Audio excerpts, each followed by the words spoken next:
Merhaba arkadaşlar, kanalımıza hoş geldiniz. Bugün sizler için iki harika oyuncumuz Hande Erçel ve Kerem Bürsin'den en güzel görüntülerini sizler için hazırladık.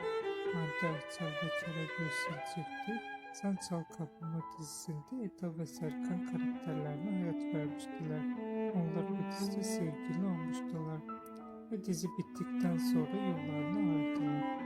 Biz de sizler için onların en güzel ve en özel karelerini hazırladık. Videoların devamı gelmesi istiyorsanız da kanalımıza abone olup yorum yazmayı unutmayın. Kanalımızda daha birçok video bulabilirsiniz.